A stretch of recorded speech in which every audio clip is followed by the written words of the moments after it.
somebody serving you something on a plate. Na as you to ya na restaurant kese bi afro. So buzo panyi brabedi di untua kapre untua hwe. Na birthday. Buzo panyi na because your birthday ti brabedi di. Na bedi di o pe na wakodi na wasore ko. Uye kura bia no masa maka crash obotom sa jiwe. Na sa fa ka kwa na jifa top petro. Nice one. Sabi na Kamara serve ball no edema across folk. It is what we call unpardonable errors in football. Adebu aye unpardonable. Brofo unpardonable je de chewa. Enye. Na Kamara no obia nim se me yada no. Ono ankasa nim se me yada no. Onim ba bia me ni hia me yedi enkomo. Yes. But we no one too many. Or your goalkeeper or you the save that you don't expect to obey. Yes. The shana for blame Emma no be anu wache no. Na debi wa obi anim say we the keeper fa nti e ko. We ball we 2 and 3 na take you off omo kokora. We be tia ne say nkofo ye de ye obehu na hye. Enti eche for emra na afi yenko ebzapan the situation. So we ba so bra join yen e wa akoma 87.9 FM on Facebook bra.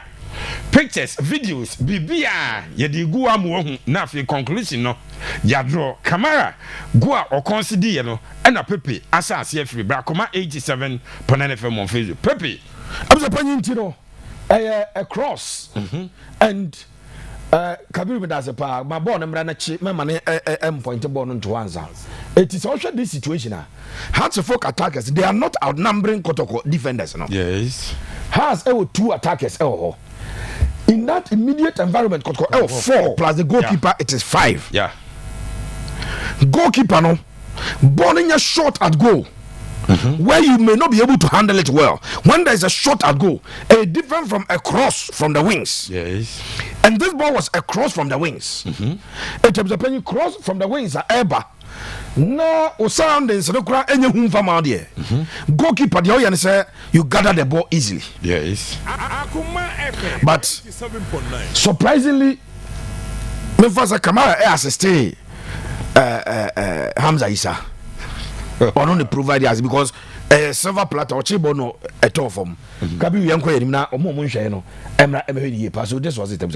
Wow. Very very very unpardonable. Wow. Me say enya shot ye bo shot ball so a keeper utimi pia kwa nche bia na akoto obi anim. Cross from the right side of Hatterfolk attack. Yes. Left side no from the wing and across on if by and a keeper he had a clear view obi ansi nanim. His view was not blocked. There was no power in that shot. Yeah. Enti yehu ya say was play ball. But my mom has a folk striker na baso. My coach say I love daring strikers and daring number 9. Yeah. Some other strikers ever found the keeper who there. Now kwatinti we bobo dey watch no. Enti bi jawa ko there bi. He decided that let me take chances. Yes. Let me be cautiously optimistic. The keeper na bia. No, I am gracious. No, I am at all.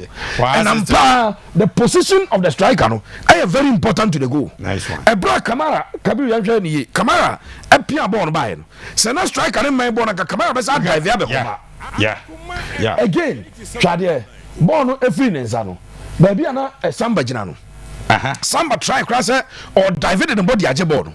But he had picked his spot very well and was able to score. Yeah, blame goalkeeper no. And I say, yeah, Cabbage is a goalkeeper, no mistake no. Near bought a branch and so say for his position number 1, and the fact that different captain that tries about 2.5 form gra, but still went to be unblockable. Sure. That is the first video of Japan. Can we my video in Koboza? Kamara play ball was play ball of Japan. There was the Hatterfolk striker there, so he took his spot very well. Baby, Ebuano. Your other strikers are Ebian positioning, Ebay poor, and they are not there. Goalkeeper no could have made a mistake, but Ebian will be a man or punishing a But yeah, my branch. Mr. Kamara, me kai say Obuasi, Kotoko, any pandu out of Lions. Kamara, you made a mistake. There's a can come French pa undukwa. Nan come the French film, but a bad thing. I'm a chief for Intiase. Afi Kotoko, any became nana fusu ji abo park go fit tompo bobo bi fa so de hu ya na abehye o se awia to ne no ye de che no nanu ya okoso obo bi mu je bo no mu kai sa bo no je mu adwene ese Asante Kotoko coaching staff no, because this doesn't make him a bad goalkeeper or one of the best goalkeepers are me mahe sure, but some mistakes obusepani bia na nkwa recover biem senka Kotoko tiba meti ansha nke na talking point o sure, but because Kotoko atia se obi akọ last minute penalty enti one chip penalty to where resist adian bia no any opportunity biem again in other games, especially in Africa, when you do such unpardonable mistakes and errors, you may be punished. And why we are no maybe I know the first one I wanted to address. I brought it at the camera. SMP for goalkeepers, coaches, and Juma Joe Barnum and Nini Bamu. They should work on him. Me feel say sometimes we lose concentration. So they should work on his the level of concentration, you know. Okay. So boss and all what. Tiana boy be call him nations. Ball across the defenders him say wahiri. Ye hu ya nza ball na few e dey atwat them. So he ought to be careful there. Ba kwa ye bia ye nka wasem. Ye mienu ye miensa ye 9 there. You are drawing a certain pattern as a block is a pattern yes sir. E be create problems. And that was the first goal. Now there one Japan. O consider goal we no. No, if what that goes out, what that goes out. So I know camera Edian. Yes, sir. There's one video that is missing here, but making one more here bonu bi o he bi anim. Referee offside beat here Peter Midu akwa.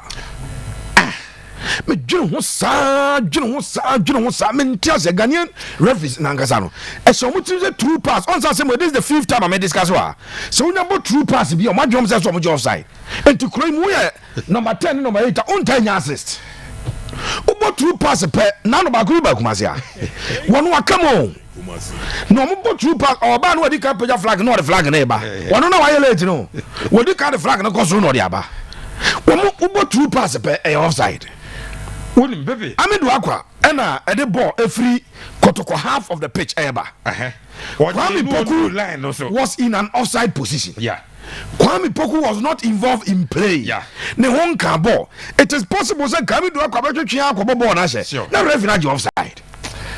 I heard the referee say mistake no ye. Say mistake no ye. Say ya busa pe you mra no munimo. Wonim. Time I'm saying Nadwe ye ne se Kwame Poku ko ball. E ma ne nkofa offside. Allow Kwame Poku to go and touch the ball. Or touch the ball na.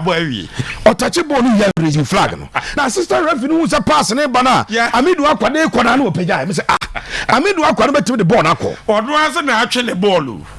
Mokai Kabiru Manchester City and Man U ba ko bi. Dia Rashford atwe no say ma Bruno Koboshe. Referee and look at the Rashford near movie. He was running towards the ball, but he did not touch the ball. Yeah. Man City for no argue say. Ne running no Emma defenders reach high running because someone is on the outside no touch it. Emma we jai running. Referee is one untouchable. When you involved in play, na ball you go. With the Amidu Akwa the ball nam. Watching Nadia no and there was huge distance between Amidu Akwa and Kwame Poku. Look right. But the referee offside. Wow. Wow. Your referees no more improve kakra. No more that excuse of VAR. Was a breach more VAR. Get VAR. Titani okroma na review in same di ball. Na vania. No more very best to make officiating very good. Ni VAR omunya isa lazy excuse no as one person just say now you enjoy ka o 700 series o say kwa yem fama also dream VAR 87.9 VAR na no cat buy o say bia baba ya a chichire mo say bia baba ya ni akra na ebisi ho na domane bechem na de akade na bi say baba ya ni akra afo no ko mo ti ase we ya Asante referees mesere omo improve up Japan e do time bia ya na omo performance no it leaves much to be desired. Omo enhwe yi na. Omo improve kakra. Referee nya chance or be apologize. You know, the way you know. It's offside no, Jimmy sure or be apologize. Wa nya de eno yanko yenim. Me say ye hwe incidents in the game. Sure. Enuma isisi ye busapanyi. Me be ma another video de yigina no. Ye wuram akwakoye sa analysis na ahwade. Echeche for no still momra na ye no enya adwuma no. Pepe Suarez. Abusapanyi be jambo. Let's go to the controversial one. You go controversial one also. ana yanko controversial one so when no man for di matem kuri mu papa my belief is that ball was a goal. Yes, from every video I have watched, it should have stood. Every video I have watched, yes. Imagine me say Abrante na onye offside. Na so woni me nya adwena me say enya tenie akwa bi betro say afa ni won pa say metana na pinkra na obi aka che ne say yen ye work against Asante Kotoko management no nti afa pa no won because it is a clear say do mo say tro say a clear goal me say hey ade ye nyina we ka de ka say wo opinion no enya offside but because I cleared yeah unya kasa na say you are not being truthful to yourself me jitu mo zapani as a Madrid fan. We sometimes, I mean, Bayern in 2014 or so, we scored a goal. Ronaldo name Marcelo. Well, next Marcelo say, but he wanted Ronaldo's goals to go up into Marcelo. And when you bought Ronaldo, Ronaldo position as an off and Oboshe. At that time, as a Madridista, I remember his argument and say, born in a offside. I'm in Prion, but it's because I'm making fanatic analysis. Some free baby I have on my radio so pay. I'll do objective analysis and establish that ABA offside. Okay. And being a fan of Kotoko, if you believe say, hey, I say go and one referee cry, you say, and you have a problem. But don't extend it to say, and we are hypocrites. And I say, I say, we have Sina, you can't to win. This is the video answer. How do you video answer? And from the initial video, I didn't even need any slow motion to say it's a ball offside. My video didn't question any already. I tell you, Johnny, my video didn't question my video didn't start born in free baby free bano. Now, and it will help all of us. I'm saying, you was there. Born now, Mr. My born video action and started Emra. This is too short. MGD. Wow. I thought I had a very long video, but I was a penny ever try. Bra has a four player no a pick a ball. Initially a ball neighbor. Now has player about that offside position. Okay. Well, no, Anna says he's now onside, but he was not involved in play. Yeah. I'm just thinking that assistant referee, no. At this point in time, Peja flag had here. Yes. Had here. Maybe I told Bra, Akoma 87.nfm on Facebook. What are Bra? Akoma 87.nfm. Now, say videos and the pictures, they are analysis. Yeah. Now, I waka. Send your offside and answer then your offside. And I'm saying, at this point, Asante Kotoko, two defenders, no. And now, behind the ball. Sansu has a four player, no, go or behind the ball. Yeah. And I stand ref in the flag no so that. Yes. Kabi young kitten establish part in Bua. I'm the penny still. At this point in time, Shadia pa. Bono a Bono a drew baby a penalty box no arc no one. Yes. Small box no wall inside the penalty box. Yeah, 6-yard box. Also Bono a no. Has the four player no kose go. The night Edi kan kwanya line on. Okay. Yes. So the Hartford player who eventually tapped in the ball, the ball is still leading him. Okay. Ball early, you know. We are just checking the runs. Yeah. Outside rule, say at the time the ball is kicked, your position. Sure. So Kabiru, you can't get go is the whole piano board, but every piano board, young Koyanim Kakrabi. Now. At this point in time, it was a penny. A branch take a kick of the ball. Yes. So this is where we can draw a conclusion to say, a clear offside, and you're offside. As a way there, then we make that the extension. Yes. At this point in time, the House of Four play an air release ball. Still, linesman a flag at the form. If the linesman is thinking, say, there's an offsider, because your situation is VAR. Where there is VAR, you allow play because they will review and bring the decision. Yeah. Players at Tiasia, supporters Tiasia say, Bobo Europa. And we here cross linesman will pay flag because Pejana your offer. Why team? So allow play to continue. When we are done, we will go and review the situation. Yeah. This is where a branch of the KK ball, in my opinion. Me magrim, me am DV. Any videos na my na.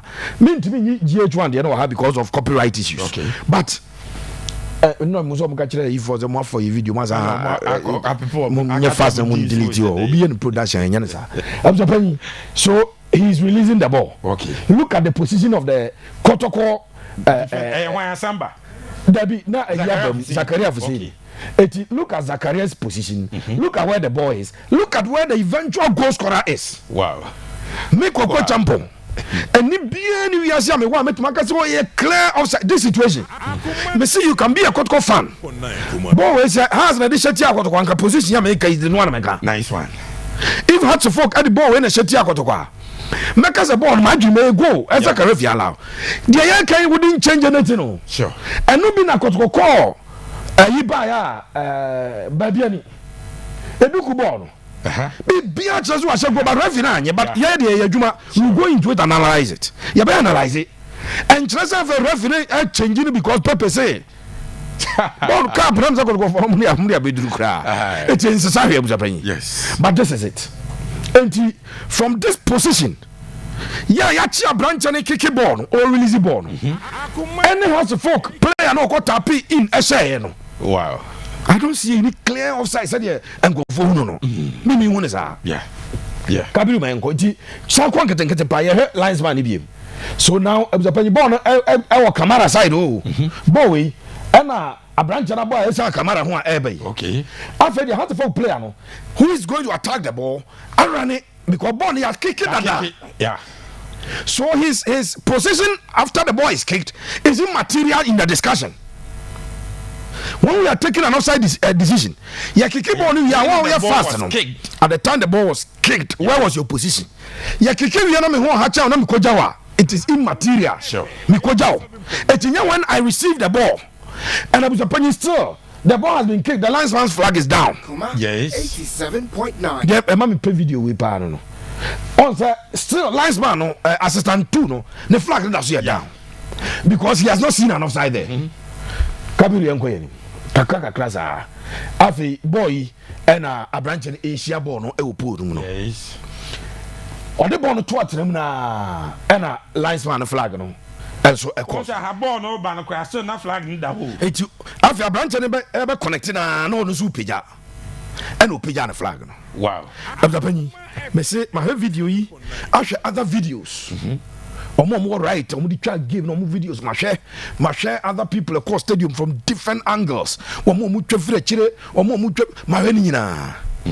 conclusion I can come out with and it's a margin born there was no offside situation there and the referee should have allowed the goal to stand but linesman for the decision was happening linesman have another flag a branch and connected another flag yes what was that. No one ne left arm no de akwose right ni o peja akosoro ano no e na o peja flag na e de ekosoro e na o signal say ball no e offside enye goal enti what take decision no and the penyon flag ni so at this point in time Kabiru by the time o peja flag na referee no e be pie angle nim kaka man ko ni kra bi na referee na a decision of the assistant referee. Offside is a decision of the assistant referee because they are closer to the the lines. Referee if you children ever.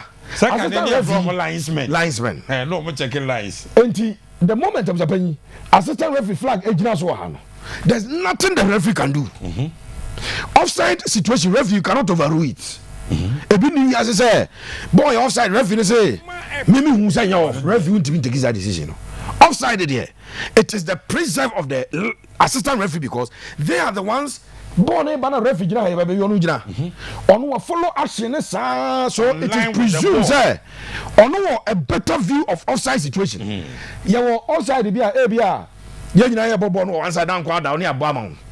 That one, the referee will not even wait for the assistant referee signal. But once the flag is up here, and the only thing about boy is say, Opeja ye ni akwa check na va for na ye check it kakra but they don't have the benefit of VAR. I've already told you something sir lame excuse no lazy excuse me nyintum ye free here bo kroma bra na kuma pem ene kotko bo mampo ni ye fa si nipa kon se ni e hwebie na VAR bia ni oba ni hu referee so mu di bo ma ye wi a de ya sha ne bo ne nsam but then your referees now you're lazy and Europe for crown no more mistake and no they are hiding under the cloth of Yeniva and no more Eddie sometimes they say this situation they was margin here me say me to my country try say make a example man who offside the beer was adi we na me gidi you say na Abrante no ebo no de to atere mu say nke you should have stood but referee no take the decision we ya pon ye ko ewie ye de ye kire adwen because ye adwuma yes nanu bi na Abrante bi ka kire Richard Osewar extra na mo kra mo kasa do was me kasa me atuam ka me kasa do kamba na ye mum namzi o me ba adwuma sam be kasa ma bosum ye atuam ka me kasa do na ka me nya de kasa na ye be kasa bi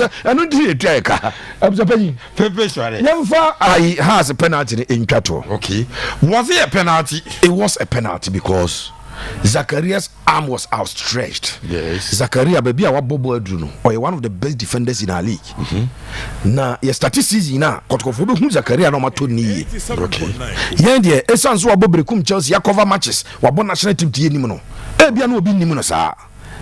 Or one of the best centre backs in our league today.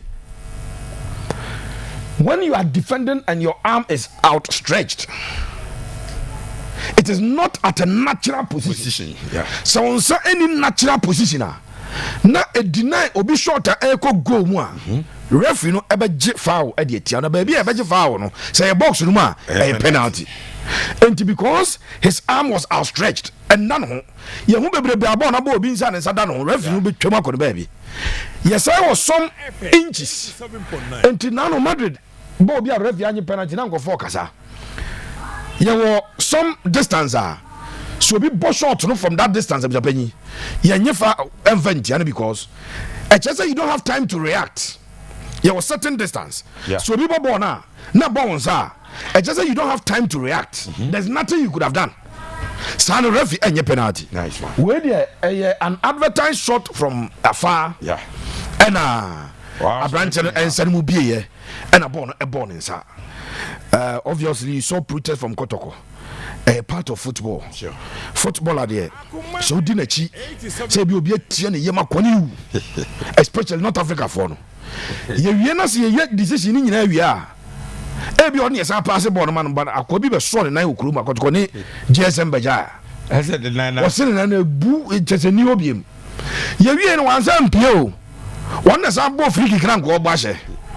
Or basher, and I go for Renji, Alawa, a years are born. It is sometimes son of footballers in Japan. One more reality. Penalty way, a branch of Japan. The Biame catcher say, none of Quampoku penalty no boarding ground. A say in Dino, young was a manka. San Shank, Yabaka Kwame say. Everything was poor about that kick. Sure. Because or turning no can bring said you see turning quicker or cover born. Again, you might have picked your spot.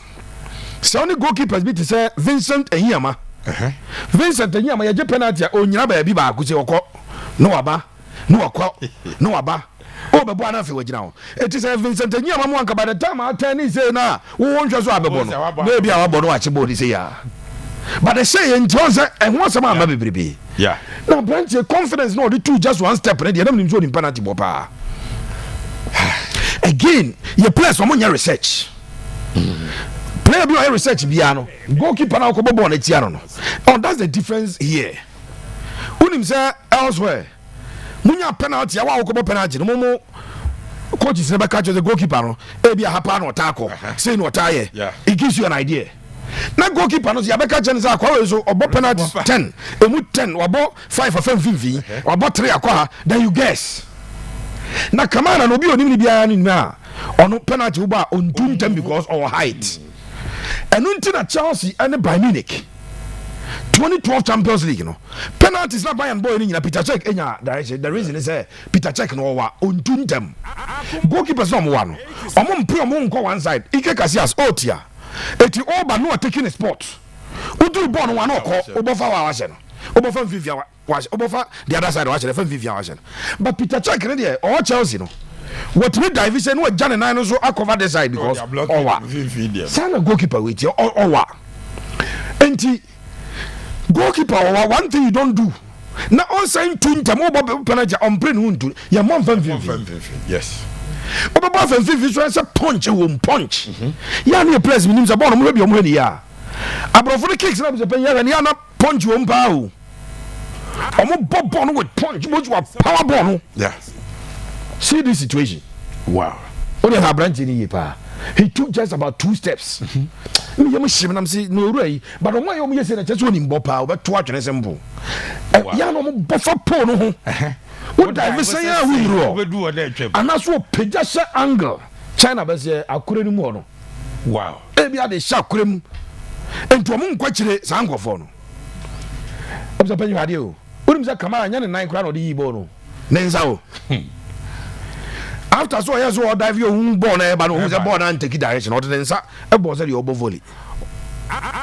Just unfortunate. Wow. Who took the decision say on them because me see minimum he no. Minim sa branch the dide Kunadu Adam e ball penalties e the man has no nimbo from Wafa. And was started say Wafa nya penalty on the ball. He took the ball. Somebody shouted say onye ball mu. E bia no wase hon go ntina pressure not tension work. Keeper no what the go ache nti nanga go to go in every bi ma beje. Keeper we no what the boy chama has a chef you. But on one na say be say penalty ya bi anka house for venture. Abuja panyi. One na ya number 1 taker Ronaldo. By Munich Real Madrid no. Ronaldo say no. Sergio Ramos say no. Ana Ricardo Jackson dos Santos Leite Kaka say no. There were 3 of some of the best takers of penalty in the world at Madrid.